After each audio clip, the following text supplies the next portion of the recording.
Welcome to Good Morning Outdoors, your one-stop shop for the latest news, noteworthy trends, and thought-provoking discussions across the outdoor hospitality industry. From campgrounds and RV parks to glamping, outdoor resorts, adventure travel, and ecotourism, we'll be discussing all things outdoor travel and hospitality, so join us on Good Morning Outdoors every Thursday, wherever you get your podcasts. Good morning. Morning, Alex. How you doing? Hey, I can't complain. It's Memorial Day week, which is obviously incredibly exciting. The natural, normal, exciting kickoff to our incredible camping season. The weather hasn't been quite cooperative here. Hopefully it's better other places in the country. It's a little rainy, but it's I think the enthusiasm still remains high for Memorial Day, and incredibly excited to head into this week and long weekend and start to the camping season.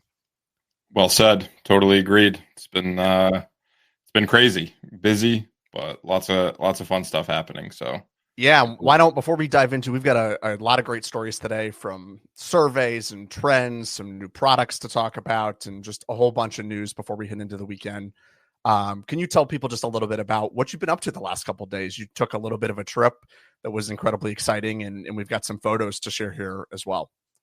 yeah, so I had the good fortune to be invited down to Ferncrest Promised Land in the Poconos. It's in Greentown, Pennsylvania. Had an awesome time meeting with the Ferncrest team. So that's founded by Brian and Joanna Linton, and had the awesome opportunity to meet Brian for the first time in person, and the rest of the always team. Nice where you can take the online connections and talking with interviews and great people and actually see the great work that they're doing at their property. Yep, totally. Beyond that, it was a group of a couple dozen or so, either current franchisees of the Ferncrest franchise system or aspiring franchisees. So I met a lot of people from all over the country that have some exciting businesses and concepts, either opening this season or next season, or they're in the early stages of finding property and developing property. So, it's I figured we could dive into a little bit as to like what Ferncrest is and what they're up to for a couple minutes. And Brian Linton, as I mentioned, is one of the founders. His wife, also Joanna, and so he's got a tremendous following. He's built. I was going to say, why don't people might know kind of their YouTube channel or their social media presence more than even just them with Finding Promised Land. Right. And so Finding Promised Land is the YouTube channel and the Instagram. And then there's also Ferncrest, which is Camp Ferncrest on Instagram. So they, a few years back, opened up this, they call it a Campground, which this is one of the reasons I wanted to talk about it, because I think it's such a on point concept for where this industry is at.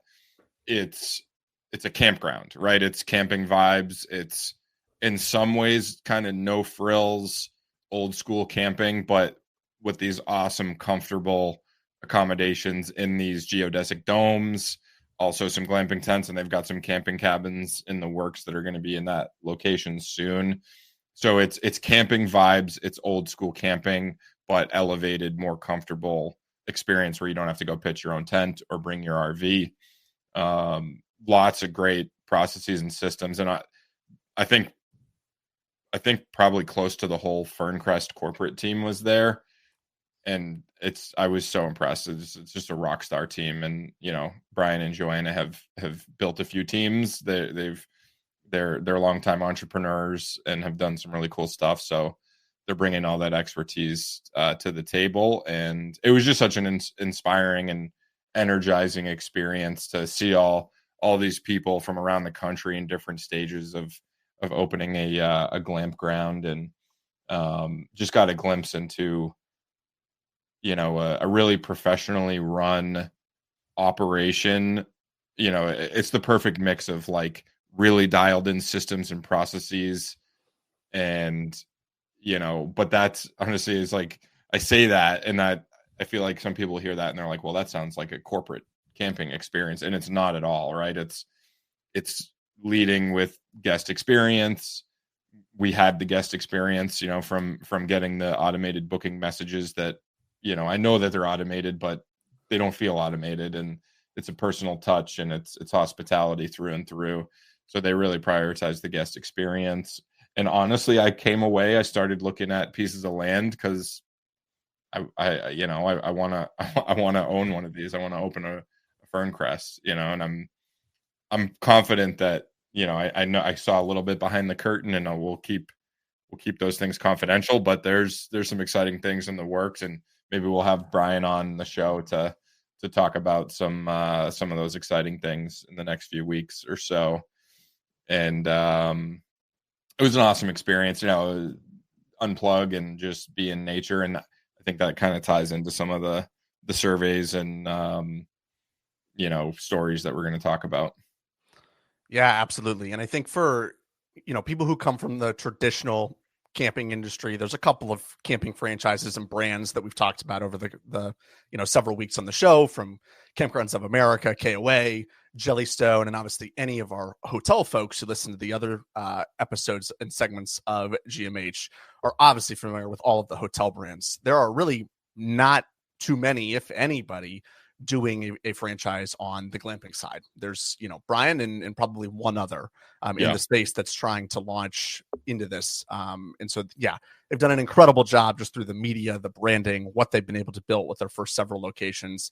So really exciting to see kind of the franchise flag space come into the glamping market. I think it's long overdue, and the entire team at Ferncrest is doing a great job kind of moving that forward. Well said. As far as I've got a little bit of news coming up as far as a trip I plan to take over this Memorial Day holiday, obviously weather permitting here in Ohio. We've had power outages and internet outages over the last couple of days. So as long as I can make it, I'm planning to visit Cuyahoga Valley National Park in Ohio. This is really close to where I grew up. Obviously, it's a great national park, really the only one in Ohio that's within good driving distance. The Lake Erie Waterhead Trail will be great to hike. I may bike. We'll see. We'll see if I drag the equipment up there. They got a great scenic train ride. I think it's a really incredible spot. As we've kind of talked about national parks here, Matt, on the show the last couple of weeks, and I think I got the little bug a little bit to say, hey, like, I haven't been to this property since I was probably a young kid. So it's nice to go back with kind of a different lens and an industry perspective. And I think really to see, I want to get a firsthand glimpse at how the national park is kind of coming out of all of this conversation we've had with Doge and the state of our public lands. We've talked about it. I kind of want to put eyes on it, and should be able to come back next week with some great picks and talk about the experience that I had there. So really looking forward to that, and excited to get a chance to get out in nature over the Memorial Day holiday and really get to one of our great national parks. Yeah. So one of the hidden gems in our country, I would say. I think Ohio can get a bad rap for just being especially this being Midwest. northeast Ohio. Yeah. Most people know of Hocking Hills in Southwest Ohio, or Southeast Ohio, and just great areas like that. But not often you find a great little piece like that. So yeah, absolutely. Yep. All right, what do you say? I think we've got enough news stories to dive into. We're going to kind of take these one at a time and jam pack this through with a lot of great information right before we all take off and get ready for the holiday. So I wanted to start with a little bit of a trend we've talked about for kind of a surface level for several weeks now. Go RVing put out an article and kind of a survey that they do of membership and how the market looks, talking about wellness tourism and how its popularity continues to grow.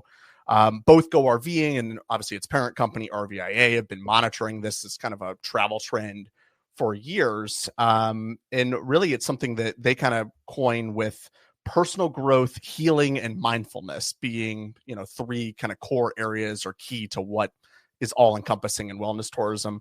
I put together sort of a list here, Matt, of things that I've seen parks begin to add that I think kind of fall into this lens. So things like spas, gyms, outdoor exercise equipment, hosting activities like yoga, meditation, guided nature walks, mindfulness workshops, from the biggest brands like KOA to small mom and pop type operations. Everybody seems to be adding this part to the stay as far as how can we add relaxation? How can we add these type of things into the visit?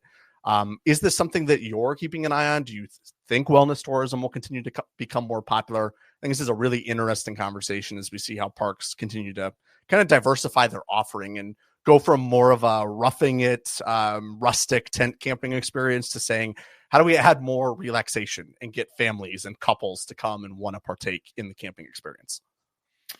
It's a really interesting topic, and honestly, it's something that resonated with me in the last few days in the Poconos at Ferncrest, and it ties back to even a few weeks ago. I've been really trying to dial up my my Instagram game, and so I've been thinking about things that I can post about, and as you know, our rustic little campground in the Catskills doesn't have anything in the way of amenities. It will eventually, but I turned onto this concept of forest bathing, and not a new concept. And before I was in this industry, I probably would have heard that term and said, okay, that's just like pie in the sky. Yeah, right. Go hug a tree. But it's real, right? Like, I've researched this, and it ties into kind of the concept of Ferncrest, which is something that I really believe in, and is something that I've followed with my own properties, is that just being outside in nature is an amenity. And there's real data out there that shows how good it is for your health, for your physical health, at a cellular level, for your mental health, to just go spend a couple hours just like, listening to the sounds of the forest and consciously thinking about it, right? Go for a leisurely nature walk for a couple hours, get some exercise, right? And that's what I loved with some of this list was that so much of it was, you don't have to necessarily add an amenity. Right. Yoga, meditation, the nature walks, like that's all free. Any campground can add that to their programming or craft their marketing in a way to really drive that home and attract that type of guest. Right. A lot of people there were talking about, wellness amenities like massages and, cold plunges and hot tubs and some real kind of hard amenities. But, that's all great. I think I try to be weary of like getting into an amenities like arms race. And I think it's just something that's so great for our industry, and just kind of this return to nature among young people, old people, everybody, diverse, crowd of people that are just looking to get out in nature and do simple things. It's such a digital world, everything with AI, like I think it just bodes well for like a nice patch of land with some campsites and a beautiful setting. I'm all about it. I think there's good things in store for years and years to come for people that are in that position. And look, if I'm going to relax and have more of a wellness type of weekend, I probably don't want to see too many people. I probably want to, really take the opportunity to unplug and meditate. And as you said, forest bathe and just be outside and be in the sunlight and enjoy, being alone out in nature. So I think, there are plenty of ways to do this where you're not adding labor, not adding expense, being able to market to a whole other consumer. And I think it's really great that Go RVing, with their incredible marketing engine, marketing arm, all of the budget that RVIA and Go RVing have to really market to get people into the RV lifestyle, that they're focusing on this type of consumer as well, and really trying to speak to this type of person who wants to kind of reconnect and get back out in nature. So I think that's really, really great. Well said. Our next story is a little bit of a kind of another survey with kind of two unlikely partners. I didn't really expect this survey to come out, looking at Campspot, who's obviously been really great with a lot of the data that they've been putting out with Ojai and the data dig, and being really a leader in the data that's being collected in this industry. They partnered with Pilot, the kind of gas station and convenience chain, to look at what they call their 2025 summer trend outlook, the pop-up escape. I really took a couple of pieces of data from this. Obviously, Pilot trying to really study and understand what is the RV consumer going to do with gas in travel this year, to kind of better understand and see how their market looks. The kind of two things that I came away from this was around people taking shorter trips, which I think is kind of been a little bit of a trend the last couple of years, as people are not exactly taking the incredibly long all-American summer road trip cross country. People are looking at stays less than 200 miles from home. And just as I mentioned, a national park in the intro, this is yet again another focus for people traveling, looking at staying close to national parks, visiting small, kind of off the beaten path towns, really seeing places that are less crowded and more back to nature. So I think really a continuation and a trend of what we just talked about. Matt, what did this survey really tell you? And do you kind of agree with this assessment that this is how people are starting to travel as gas prices remain kind of fairly high, but stable, obviously not as high as what they were, and people really focusing on shorter trips and back to nature? Yeah, before we dive in, whenever I see these surveys, I always try to dive into the methodology of the survey.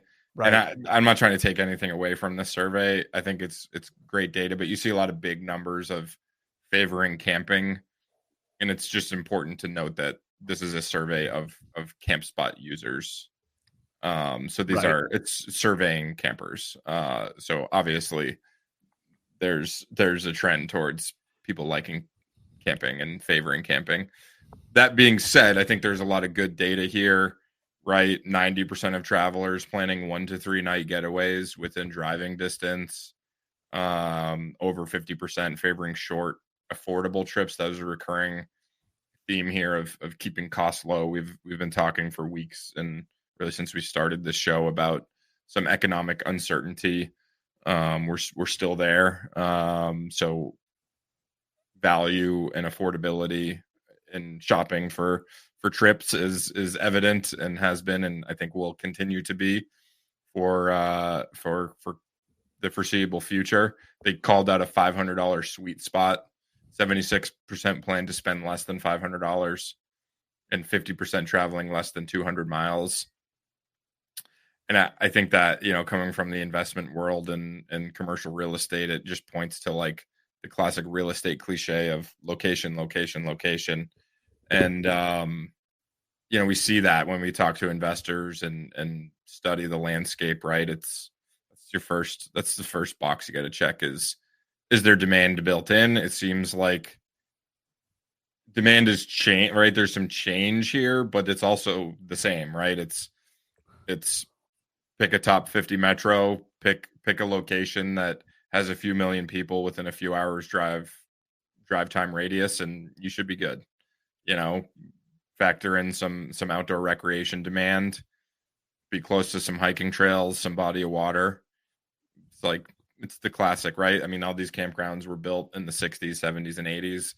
A lot of them already had that, so it's no new novel concept, but I think it's a return to like how people behaved and traveled and made choices, perhaps in those years when a lot of these businesses were founded and built. So,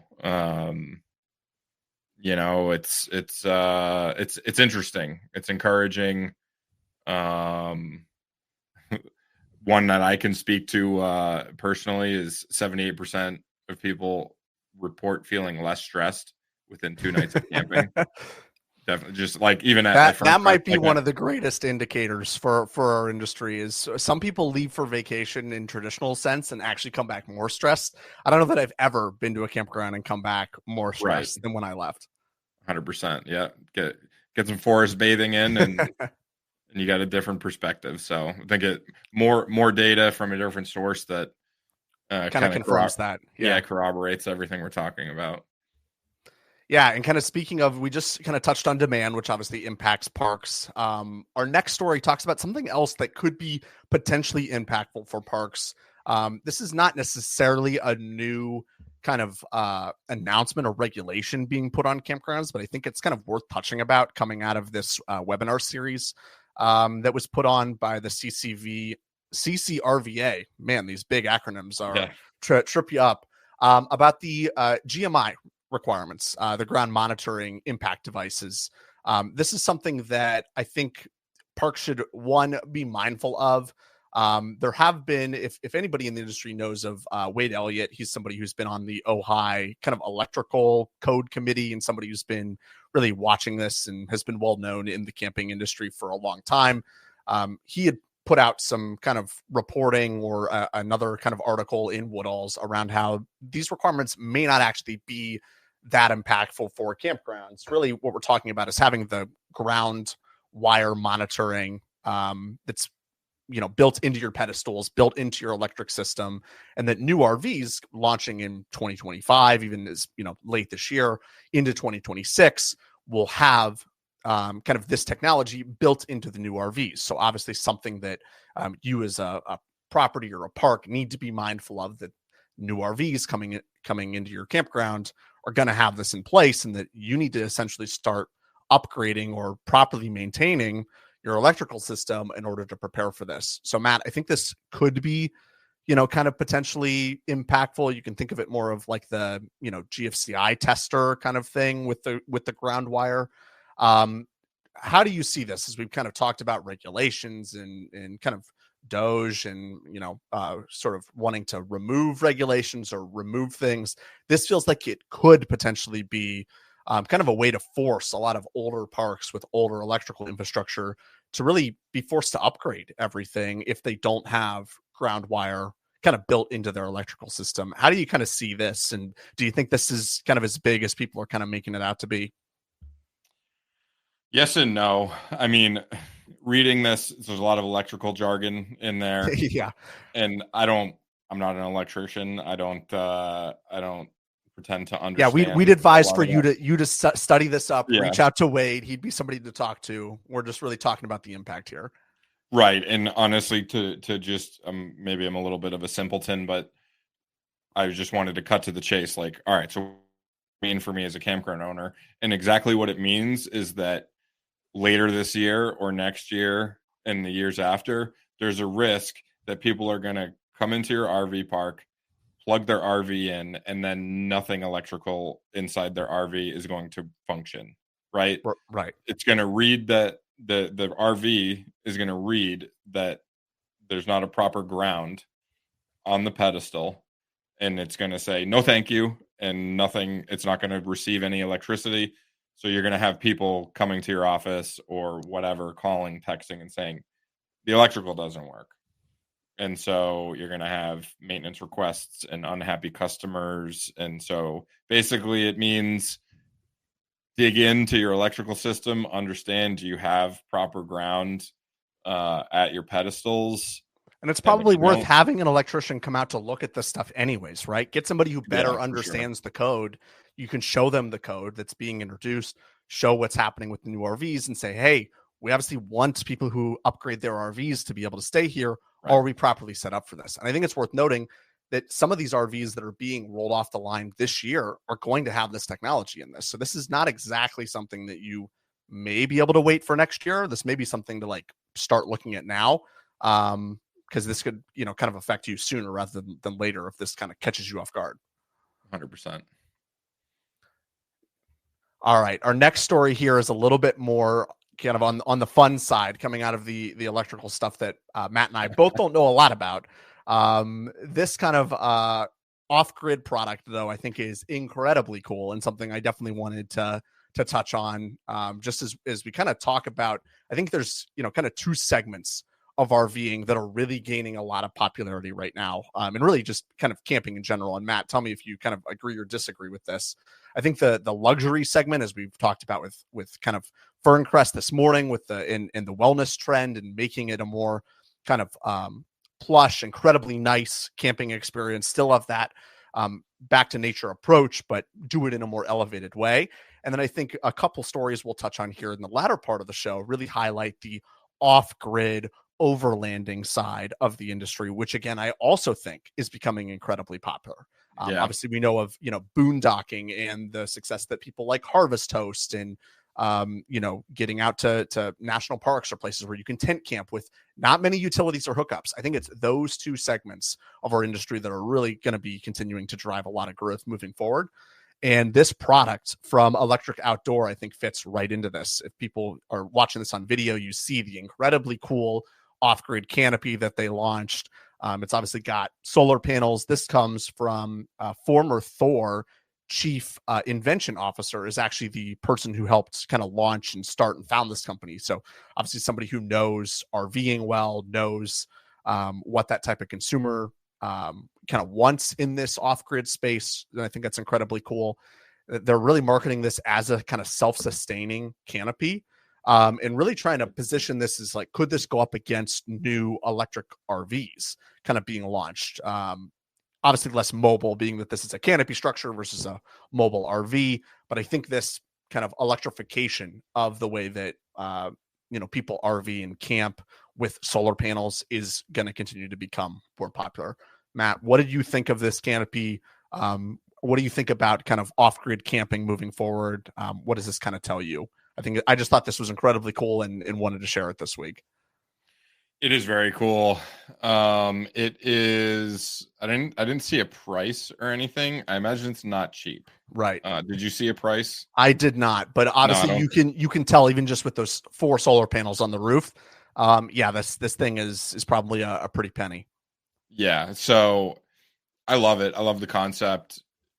We've talked about this, that, people of all ages, socioeconomic backgrounds are getting into like hardcore camping and hardcore nature, right? I think it's interesting. It'll tie kind of into our next segment here, but like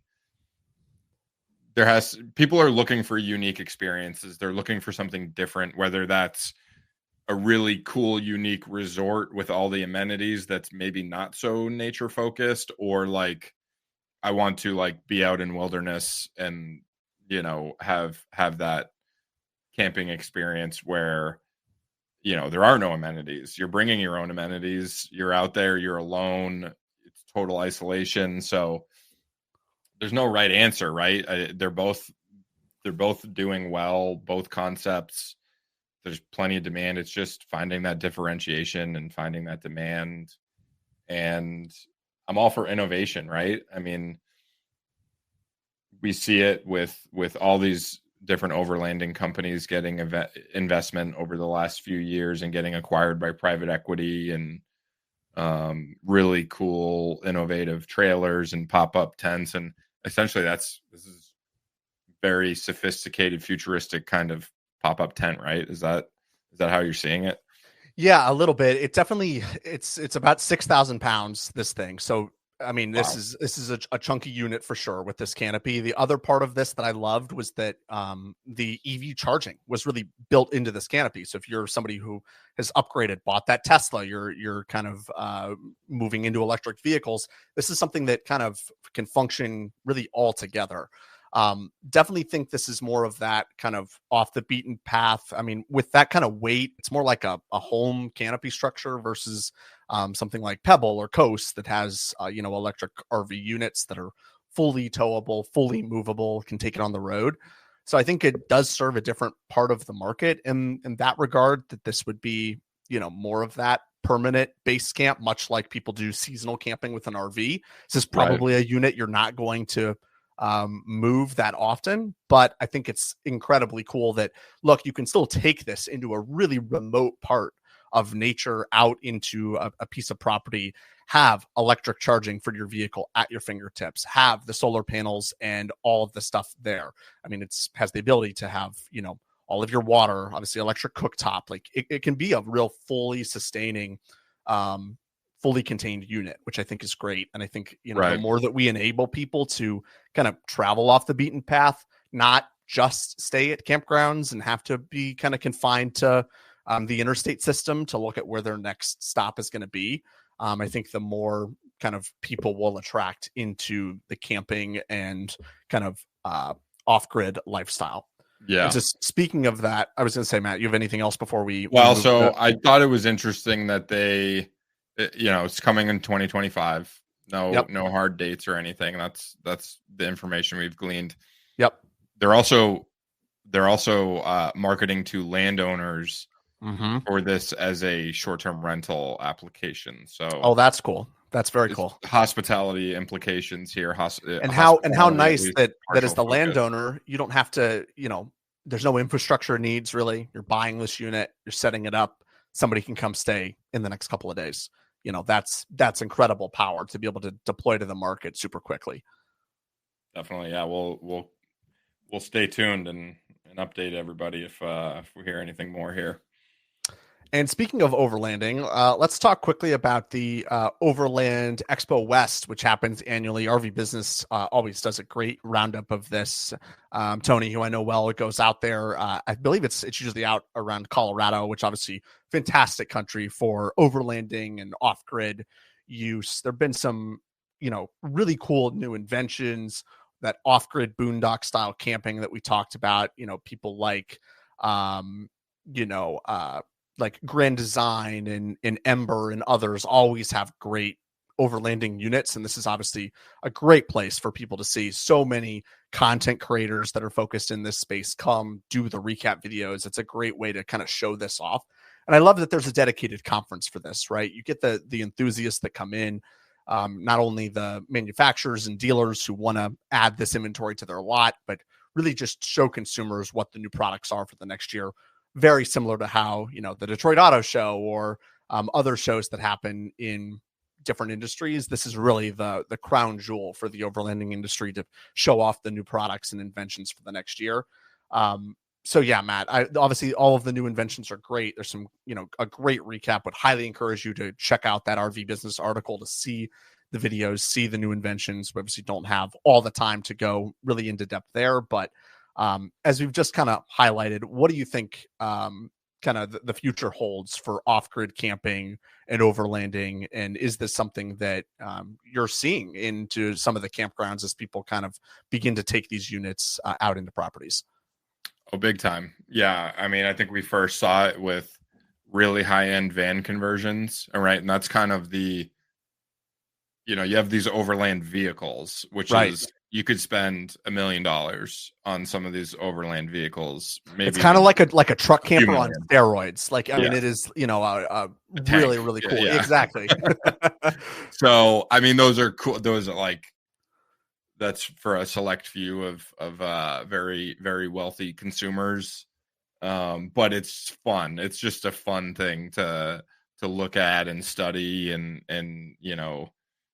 they make for sexy Instagram reels and all that.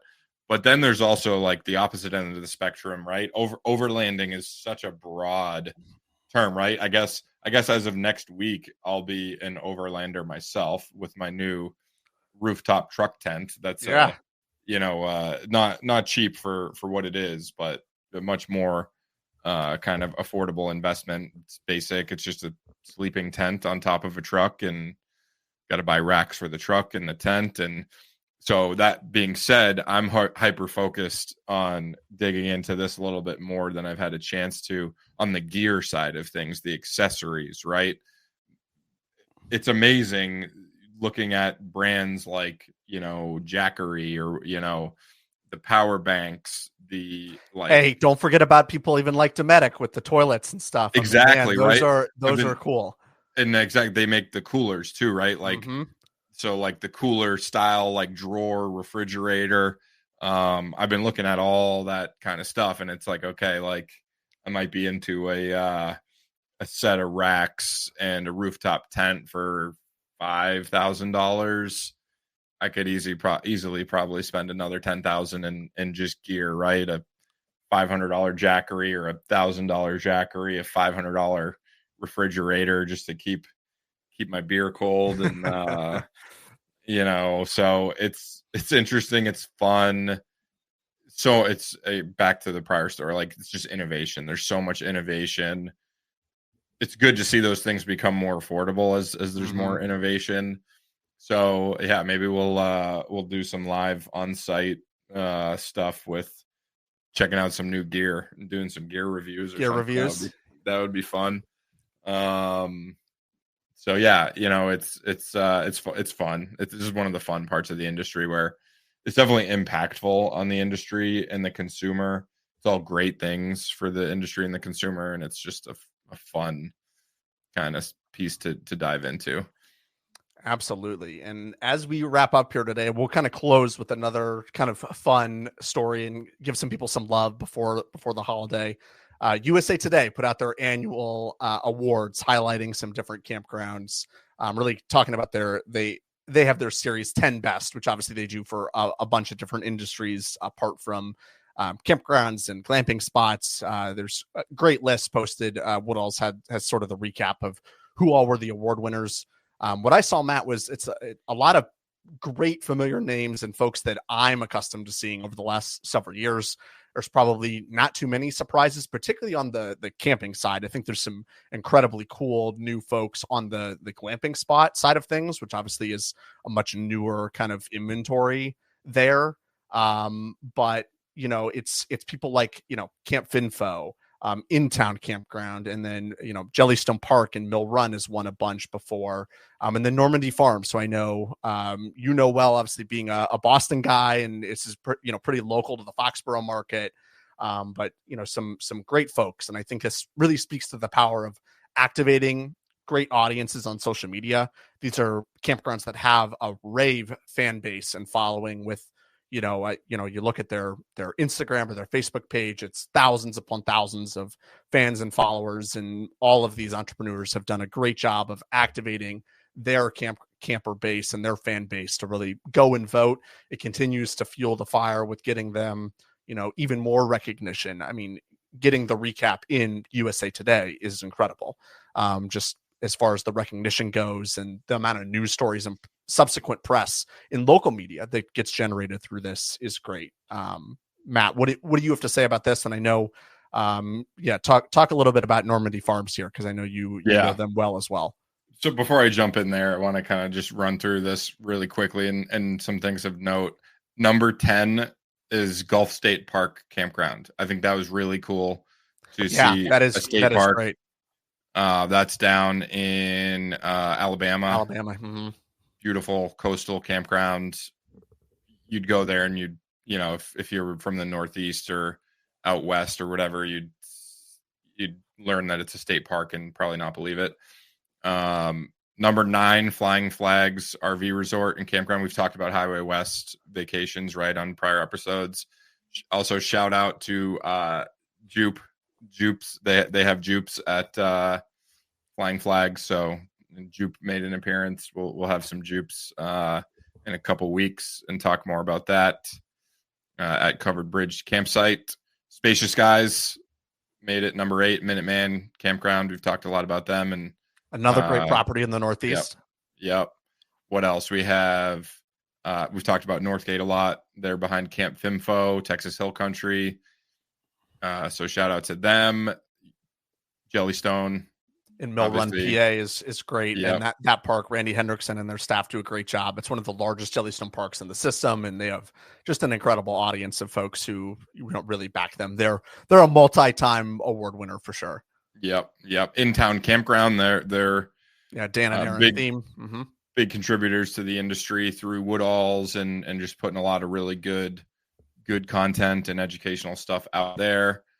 And then that brings us to number 1, Normandy Farms, which if you're in the Northeast or you're planning on being in the Northeast of Massachusetts, you have to go see this place. It's incredible.